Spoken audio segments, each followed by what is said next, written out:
Olá, pessoal, eu sou a Camila Abdo e estou aqui no canal Vista Pátria, direto aos fatos, com o Rafael Salermo.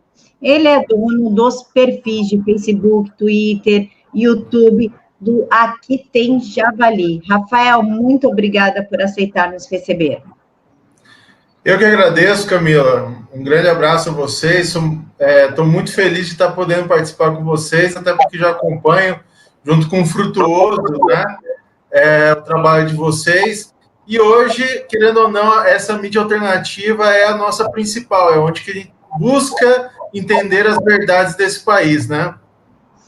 Rafael, eu já vou começar aqui com uma pergunta que, na verdade, nem eu sei direito a resposta. Aqui tem javali. Aqui aonde? Atualmente, quase que por todo o país, né? O Aqui Tem Javali. Eu agradeço a todos que estão acompanhando e tendo a oportunidade de saber um pouquinho mais sobre esse assunto, né?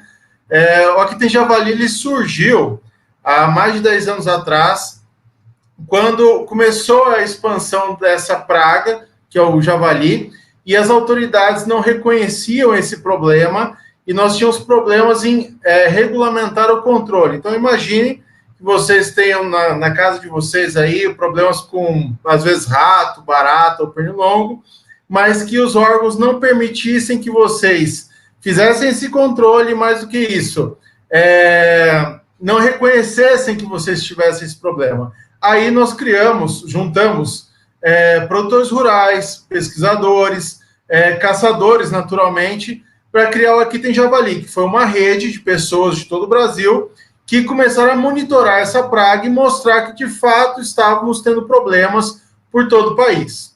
Rafael, javali é considerado uma praga. O que o Estado propõe a vocês para fazer o controle? Bom, eu falei que a gente está há mais de 10 anos, né? Então, para vocês que estão ouvindo a gente, nós levamos desse tempo que nós começamos esse trabalho aqui, mas já havia um trabalho sendo realizado no Rio Grande do Sul, onde começou a invasão desses animais vindo aí do Uruguai, da Argentina, né? Então a gente tem mais de 20 anos com problema de javali no Brasil, mas eu há 10 anos atrás comecei esse trabalho aqui na região mais do Sudeste, Centro-Sul. Levamos ainda mais 5 anos para conseguir a liberação, né? Então, para quem está acostumado a ouvir falar em direitos humanos, né, mas que não é para os humanos direitos, podemos dizer que na área ambiental criaram o direito também das pragas. Então, os produtores rurais sofrendo prejuízo, o meio ambiente sofrendo com esses animais destruindo nascentes, destruindo a fauna nativa, destruindo nascentes, todos sofrendo bastante com esses animais, mas levamos pelo menos 5 anos de muita luta, mostrando na mídia os impactos e tal, para que houvesse a primeira regulamentação. Então, lá por 2013, liberaram, né, de forma regulamentada, ou seja, não é um liberou como vocês têm em casa, matar pernilongo. Liberou de forma regulamentada, ou seja, era necessário um cadastro, era necessário prestar relatório, um complexo de burocracias, também visando controlar as pessoas, né? Então, o Estado brasileiro, falando aí, nós estamos falando uma mídia de direita, né? O Estado brasileiro tentando controlar, mais uma vez, os cidadãos, mesmo no exercício da defesa de suas propriedades, do seu rendimento e da própria natureza. Rafael, você respondeu a minha próxima pergunta, mas eu vou aprofundar ela. Você falou que o javali causa danos à fauna e à flora, mas eles são animais violentos também, não são? Eles causam algum problema para os humanos? Eles são algum tipo de ameaça? Sim, são uma ameaça direta às comunidades rurais, né, às pessoas que moram na roça, né, em algumas cidades, algumas regiões, as pessoas hoje, por tanto medo, estão deixando para trás suas propriedades, seja pelos prejuízos também, porque você imagina, a pessoa planta ali uma roça de mandioca, para ficar fácil de visualizar, e mesmo numa simples noite, um bando de javalis que passe por ali pode destruir o que seria o sustento de uma família para o ano. Então, assim, é arrasador na parte econômica das pessoas, é uma praga, né? Um animal, de forma geral, de grande porte. Então, você tem animais que podem ultrapassar facilmente aos 100 quilos, são animais naturalmente agressivos, né? E possuem presas afiadas, trazendo, de fato, risco de vida para os cidadãos das áreas rurais. E a gente não está falando isso para criar medo, não é por aí. Mas existem vários casos já comprovados. Quem tiver dúvida pode consultar o Dr. Google aí, de acidentes com óbito de pessoas da roça aqui no Brasil que morreram por ataques de javalis. Rafael, a gente sabe que a caça é proibida e nós sabemos que também temos os ecochatos. Como que a Sociedade Protetora dos Animais reage à caça, à postura de vocês? Olha, a formulação da sua pergunta é muito especial, né? Por que ela é especial? Porque é o seguinte, a gente entende, né, que o animal é uma praga que merece ser combatida e nós estamos fazendo isso em defesa ao meio ambiente. Também ao meio ambiente, em relação à agricultura, mas também ao meio ambiente. Quem tem dó de javali, né, basicamente não tem dó, não está tendo pena dos animais silvestres que estão sendo destruídos por esses animais, entendeu? O javali, ele é basicamente a mesma espécie, com algumas diferenças aí genotípicas, né? A mesma espécie que o porco doméstico, o suíno doméstico, que nós abatemos aos milhões todos os anos no Brasil, nos frigoríficos. Porém, ele é como se fosse o antepassado, a versão selvagem desses porcos, né? E o que acontece? O porco fuça. O fuçar, o revolver o solo, o revolver o ambiente, ele está ali destruindo a cobra, o sapo, as posturas, né? Todos os ninhos de passarinhos, pássaros, que estão ali à flor do solo, está destruindo. À medida que ele revira aquele ambiente, ele mata a nascente, ou seja, a água deixa de correr ali, né? Isso depois, quando tem as crises hídricas comuns nas cidades, vamos lembrar que algumas nascentes morreram e você está tendo menos água lá na ponta. Então, assim, ele está matando o ambiente, além dos animais, comendo as sementes que iriam alimentar os animais silvestres também. Então, o que acontece? Voltando exatamente à tua pergunta, que foi fantástica, né? Mas e os ecochatos e os animalistas?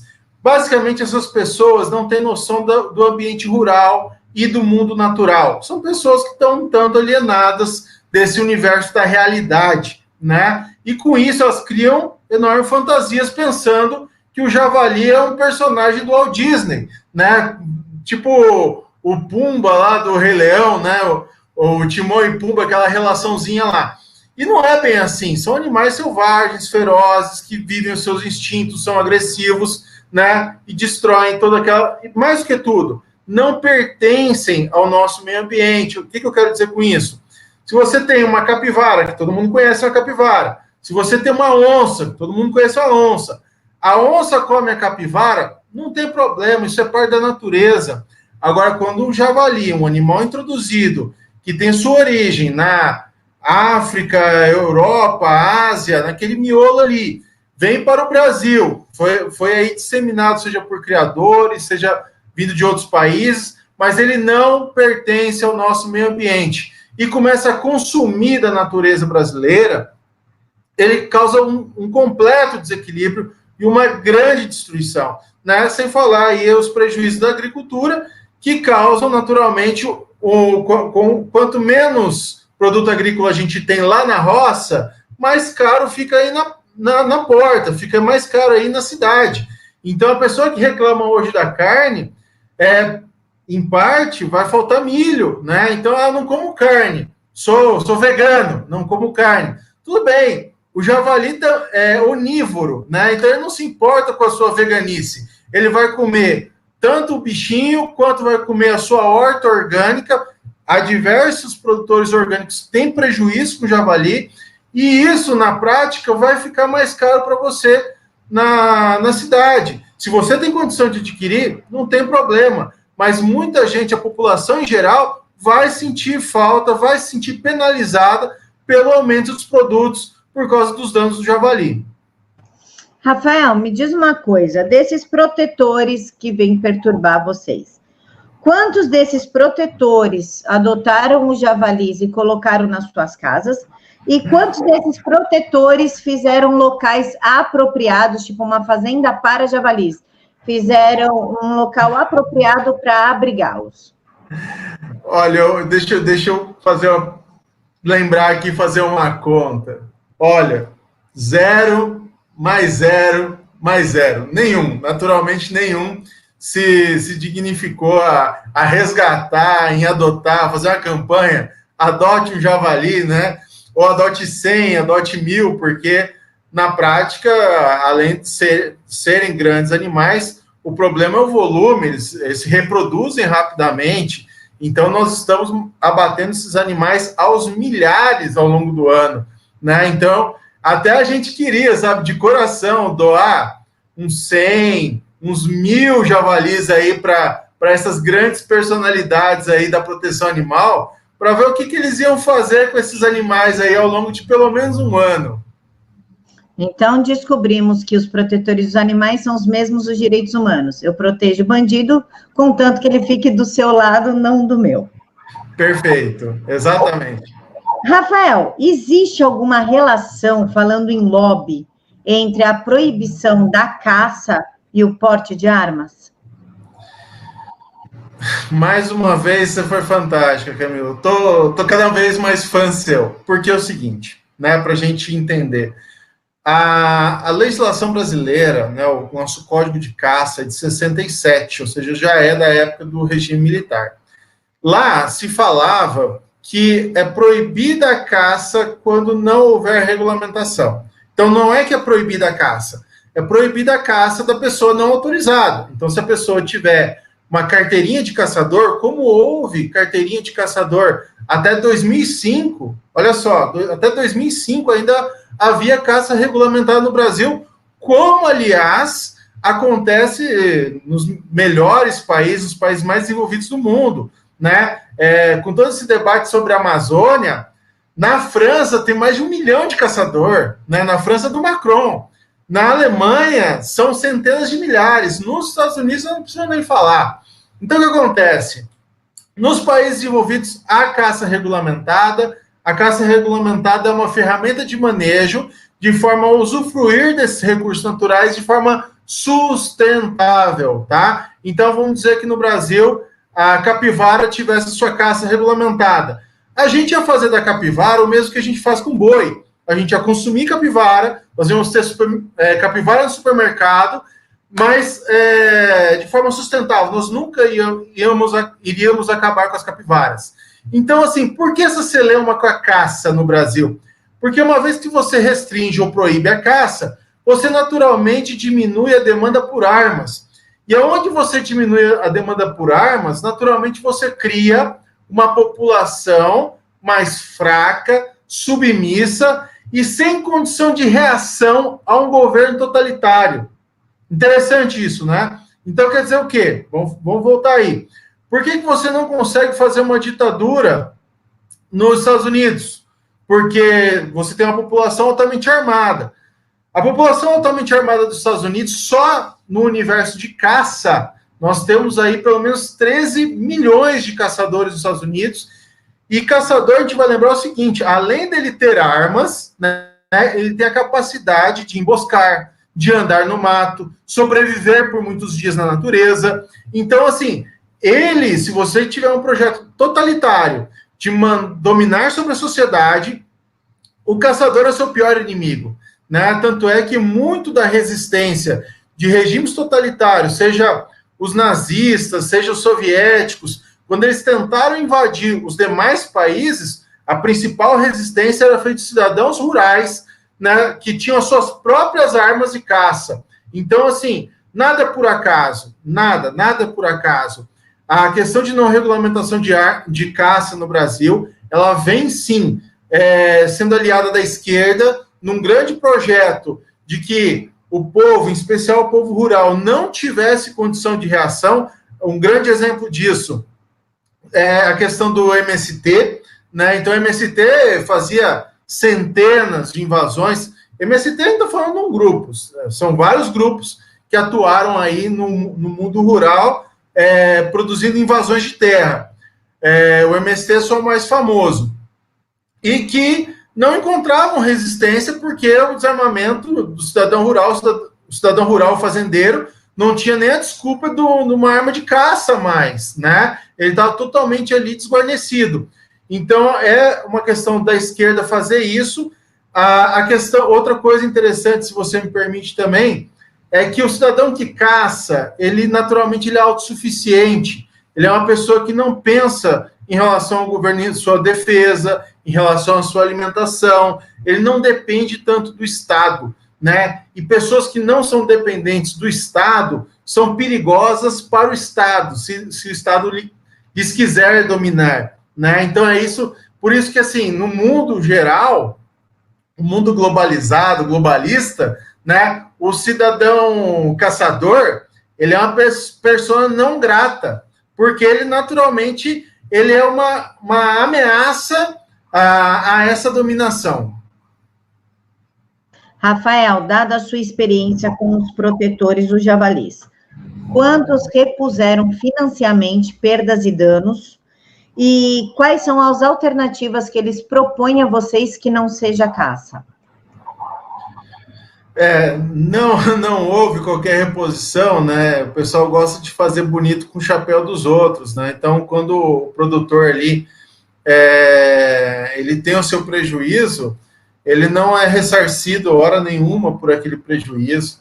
Você não vê esses protetores indo ali e falar assim, vamos recuperar a nascente, vamos plantar mudas ali, né? Uma vez o produtor hoje, pelo Código Florestal, o produtor rural brasileiro, ele é um grande mantenedor de grandes áreas silvestres, com fauna e flora nativa.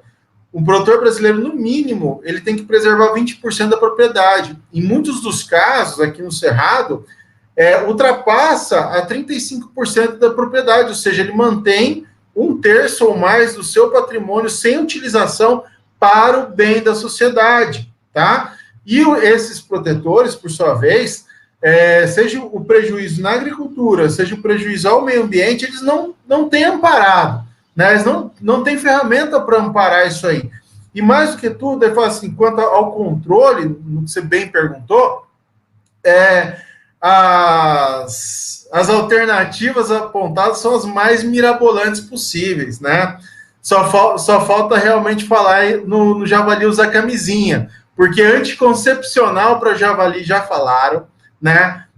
Castração já falaram, armadilhas já falaram, e até envenenamento. A questão é que o produtor rural ele está usando de tudo para tentar se ver livre daquele problema, né? Um dos maiores problemas hoje do produtor não é nem do javali, é mais uma vez do governo com a sua burocracia.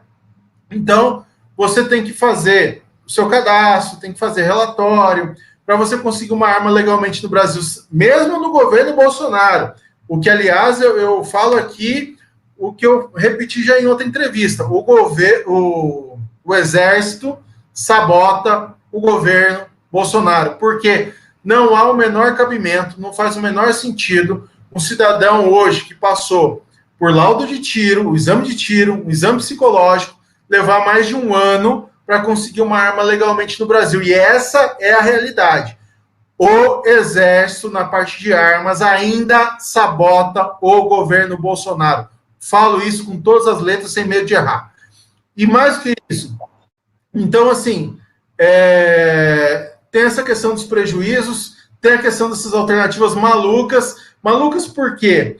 Porque fazer armadilha custa. Então, você tem que fazer armadilha, ficar monitorando, vendo se entrou, se não entrou nenhum bicho nativo. Imagina que entrou outro bichinho nativo, vai ficar naquela armadilha, você tem que ficar de olho, né? Porque ele pode sofrer ali dentro também, sofrer sede, sofrer fome, ele está preso, então demanda um custo elevado, né? Muita mão de obra. Além disso, quando você fala assim em castração ou anticoncepcional, que o pessoal fala, mas espera aí, ele não vai se reproduzir, mas ele ainda vai estar lá destruindo tudo, né? Então não tem jeito, você tem que abater esse animal, porque também, você fala, vamos capturar e colocar em outro lugar. Mas com custo de quem? Da sociedade brasileira que não consegue arcar com saúde, educação e segurança, nós vamos ter creche, né? Presídio para javali? Não faz sentido, né? É a mesma solução que em todos os países fazem, é necessário um controle. Hoje a gente faz esse controle de forma voluntária, com os nossos recursos, né? Imagina o produtor rural ter um voluntário para combater uma praga, isso para o produtor é bastante vantajoso, né? Para quem se dispõe a fazer isso, o que a gente ganha com isso? Pelo menos o churrasco, né? Pelo menos o churrasco, porque a carne do javali, ela se bem inspecionada, a gente observa se não tem nenhuma doença, nenhum comportamento atípico, é uma carne boa para o consumo, então é isso que a gente vem buscando.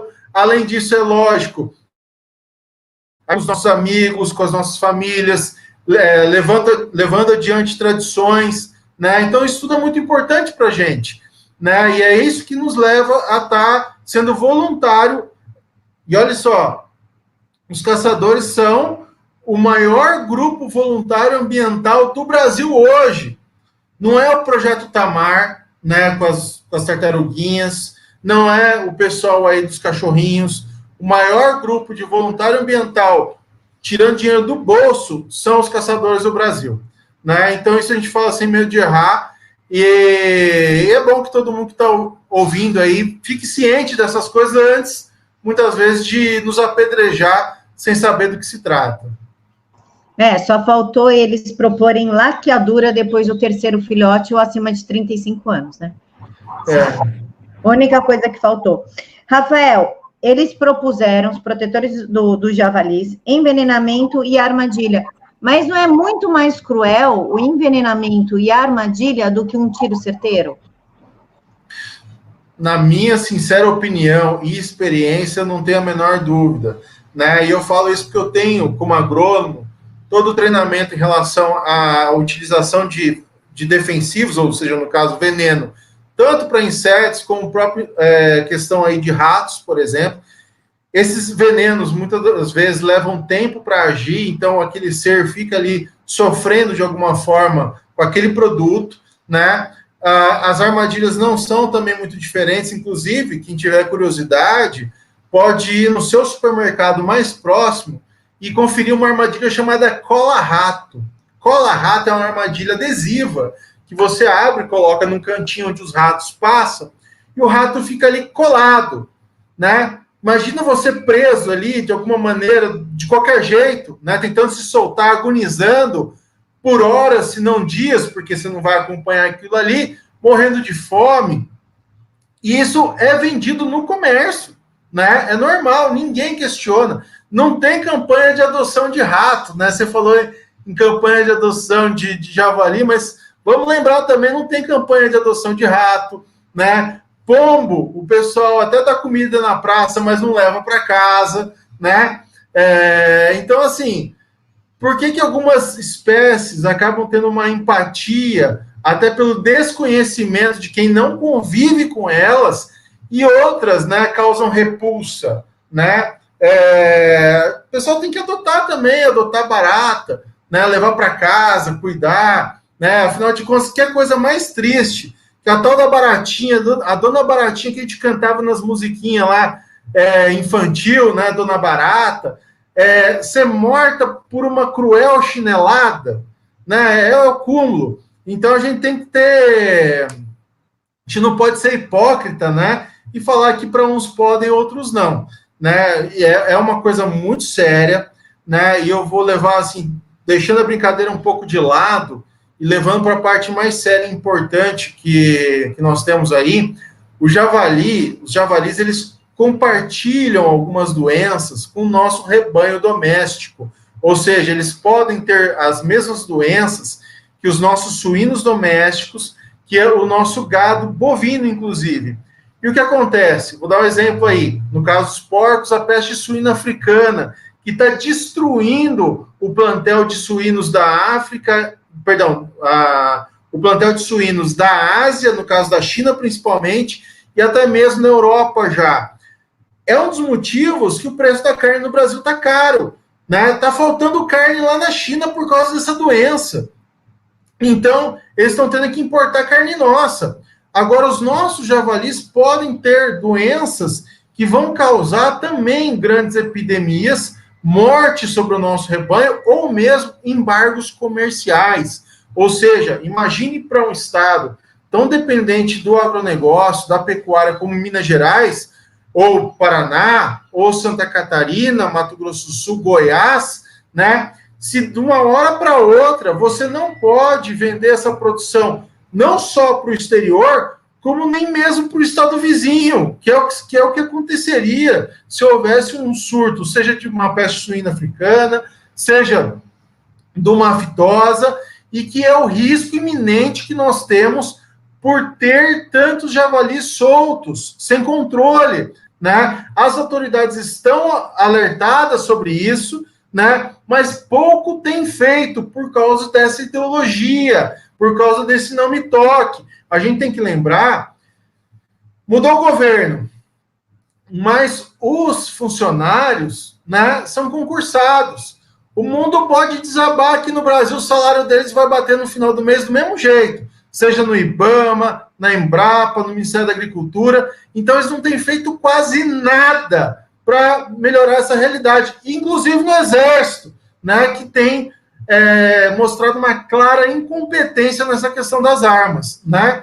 Então, assim, o funcionalismo público, mais uma vez, atrasando o país, né, virando as costas para a sociedade que paga seu imposto para sustentar isso tudo, né, e a gente correndo um risco iminente de uma destruição econômica sem precedente na pecuária brasileira. Essa é a verdade, e eu falo assim, já estive em Brasília por mais de uma vez, coloquei isso de forma muito clara, está lá registrado.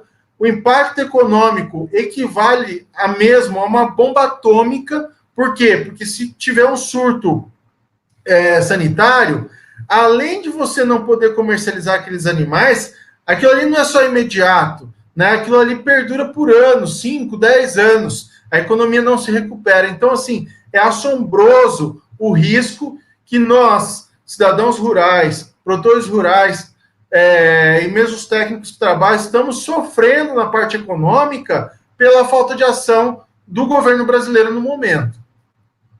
Rafael, os javalis tiveram que começar já. Quando eles começaram a aparecer, há 10 anos atrás, começaram a causar danos, por que o Estado não saiu na frente e não fez um controle efetivo para evitar essa infestação? Então, assim, eu tenho um resumo, quem quiser ver na internet, é o histórico dos javalis no Brasil, que fala desse período antes de 2013, antes da regulamentação. Eu preciso atualizar, escrever mais um pouco sobre o que aconteceu do depois, onde a gente também foi perseguido, né? O Estado brasileiro vem perseguindo os produtores rurais, perseguindo os caçadores, boa parte em questão nesse pano de fundo ideológico, né? Então, por exemplo, no Rio Grande do Sul, que começou ainda mais tarde, assim, antes ainda, o IBAMA fez uma portaria que liberava no município, daí proibiu, depois aumentou o problema para 5 municípios, fez uma nova portaria, estava proibido, fez uma nova portaria aumentando para 5 municípios, daí proibiram, daí depois fez uma nova portaria aumentando a região, ou seja, nesse avança, atrasa, o javali não vai ficar esperando o órgão de governo. Enquanto eu e você estamos conversando aqui, os javalis estão javalizando, né? Eles estão se reproduzindo, se disseminando a campo por todo o país. A gente, quando eu comecei, não tinha relato de javali no Nordeste, não tinha relato na região norte do Brasil. Hoje tem javali na Amazônia, no Pantanal, no Nordeste, né? Por todo o Brasil, literalmente, né? Causando tanto essa destruição como um risco sanitário. Rafael, Nós sabemos que existe o MST e sabemos que ele é um braço armado revolucionário da esquerda. Poderia dizer que o javali ele foi colocado nas áreas rurais para prejudicar o produtor rural e abrir espaço para o MST, ou não, não há qualquer relação, o javali simplesmente apareceu porque alguém perdeu o controle? Olha, sendo fiel aos fatos, né, houve sim uma disseminação dentro de alguns assentamentos do MST e outros assentamentos, dos javalis, javaporcos, com a desculpa da rusticidade. Mas era uma desculpa técnica, tá? Não foi algo assim deliberado no sentido de, ó, isso aqui é para espalhar e causar destruição na região, né? O que acontece sim é que muitas das vezes houveram escapes dessas criações, porque essas criações não tinham estrutura, né? Hoje, nesses anos todos, a criação, os pequenos produtores rurais, os assentados, sem maldade alguma, né? Foram a principal ferramenta de disseminação desses animais, uma vez que um ia levando um filhotinho para o outro, eles iam criando no fundo do quintal, ali no fundo da propriedade, daí começava a escapar para o mato e isso aí disseminar, né? Não foi uma coisa articulada dessa maneira, né? Não foi de forma terrorista, vamos falar assim, mas é um fato que uma coisa andou um pouco do lado da outra, tá? Mas não teria como afirmar que essa entidade terrorista aí, que é o MST, fez isso de forma deliberada. Ainda bem, né? Porque teria sido um grande plano de destruição, pelo menos assim, de gerar prejuízos em massa para o agronegócio, para o país. Isso eles teriam acertado em cheio se tivessem feito com esse objetivo. Rafael, vou estar com um artefato aí para cá. Você pode apresentar para a gente? Bom, aqui falando em MST, né, temos aí o cartão de visita, né? Então, essa aqui é minha. Para dar um exemplo para o pessoal, essa aqui é uma espingarda calibre 12, pump, né? Pump faz esse movimento, capacidade de 7 tiros mais 1. Normalmente o pessoal utiliza de 2 canos, né? Mas hoje, sem dúvida, o calibre predominante na atividade de caça é o calibre 12, pela versatilidade. O cartucho de calibre 12, ele poderia estar abatendo animais de grande porte, assim como animais menores, inclusive aves, né? É utilizado na caça de pombas, por exemplo, nos países onde é permitido, né? O que acontece, o que é importante até falar, para quem gosta de arma e talvez está ouvindo a gente, é que um cidadão sem qualquer antecedente criminal, que mora na área rural, né? Essa arma, ela não tem a chamada raia, ou seja, se você tiver uma bala aqui, ou mesmo em geral a gente usa cartuchos que são vários carocinhos de chumbo, não tem como ter o DNA da arma, né? Rastrear assim da onde saiu efetivamente. Então, essa regulamentação de registro que a gente tem, ela é completamente inócua, porque você não tem como saber de onde veio um tiro de alguém que sofreu um disparo de arma calibre 12. Então, registro de armas, que é outra coisa que a gente discute pouco no Brasil, a gente fala, porque tem que, sabe, atender alguns pressupostos e tal. Não tem que atender nada, principalmente no sentido a armas de caça ou armas de espingarda, né? Não faz o menor sentido você ter sequer o registro. Uma arma dessa, eu vou falar assim, uma arma dessa, para quem está numa propriedade rural, ela é uma simples ferramenta, tal qual uma chave de fenda, um facão ou um martelo, né? A questão dela causar um mal depende mais da pessoa do que do próprio fato do objeto. Uma pessoa pode matar outra com uma pedra, né? Agora, sim, essas exigências todas só fazem parte de um conjunto que visa controlar o cidadão, porque caso a gente tiver um dia um governo totalitário, se ele tiver o registro das armas, ele vai saber exatamente onde buscar elas no dia seguinte. Rafael, você tem algum cartucho para mostrar para a gente, para o pessoal que curte? Bom, eu sou atirador esportivo, né? Também, então, aqui no caso, eu estou com uma caixinha, normalmente vem assim, caixinhas de 25 cartuchos, né? Só que aqui, no tiro esportivo, a gente utiliza o chumbo fino. Esse chumbo fino, em geral, ele é para atirar em prato, né? O pessoal pode ver na internet, o tiro ao prato é um esporte olímpico, inclusive. Então, por isso, inclusive, que outros países, o tiro ao prato é ensinado nas escolas, né? Na Europa, nos Estados Unidos.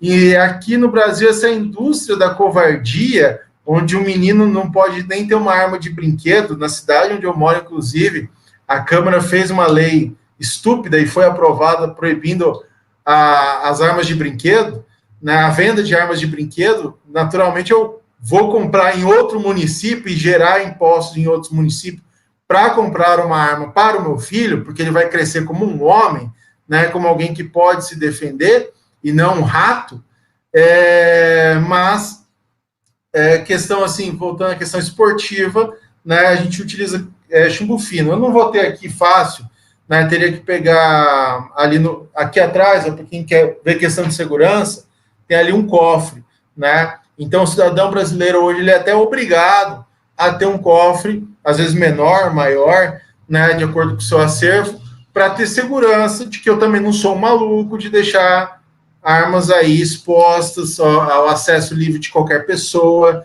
né, em especial crianças, né, isso é uma questão de bom senso. Então, e quem não tiver bom senso que responda também pelos seus atos, né. Então, assim, só para ser claro, todos esses controles aí são apenas para controlar o cidadão brasileiro e não mais que isso. Rafael, muito obrigada por ter aceitado falar conosco, por ter apresentado o seu artefato, por ter explicado a bala, pela explicação do javali, porque muita gente fala, mas caçar javali é maldade, não tem respeito pela natureza, e a gente está vendo que não, que é uma proteção à natureza, que é uma proteção às pessoas. O javali, ele não é e nunca foi um animal brasileiro. Ele não foi criado no habitat brasileiro. Então, sim, ele vem para cá, ele sequer tem um predador real, né? Não existe um predador contra ele, não é verdade? Esse predador somos nós. Cabe ao homem fazer esse papel, os homens que não são gelatinas, que não fazem parte da geração homem-gelatina, fazer esse papel.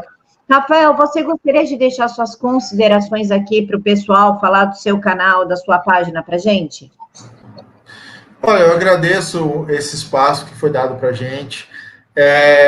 Peço que as pessoas possam olhar fora da caixa, fora daquilo que querem colocar, essas viseiras, né? Porque um animal, para ser, às vezes, forçado a um determinado trabalho, o pessoal coloca viseira.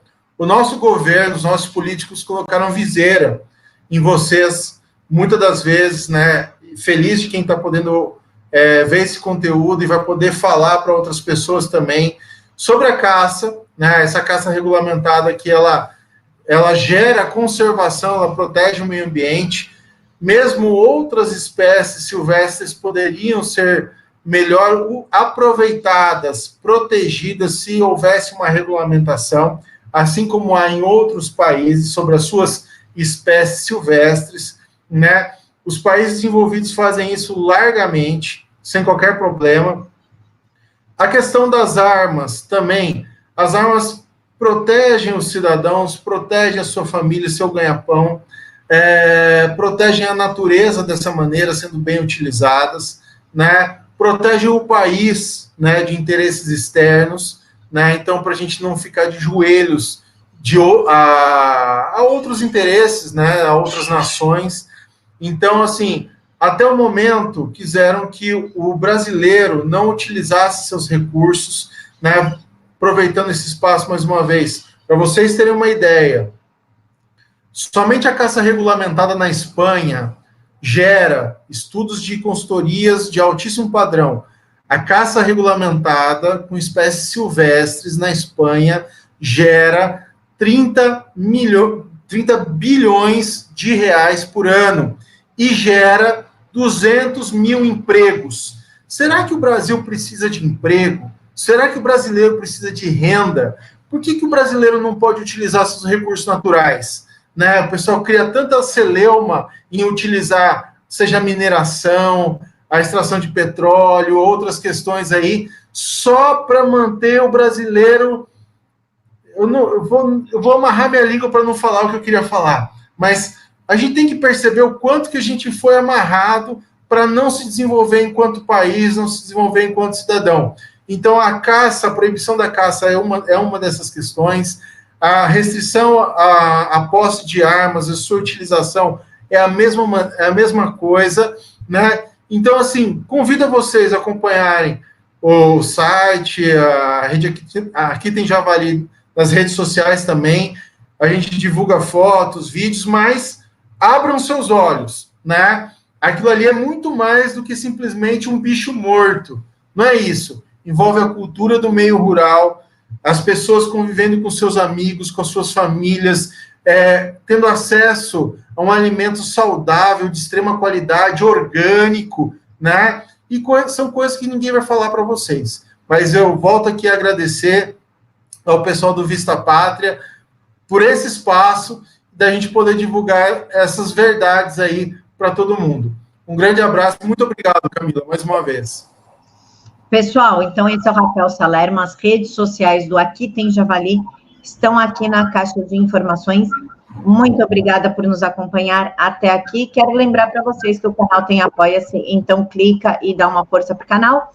Fiquem todos com Deus e até mais. Muito obrigado.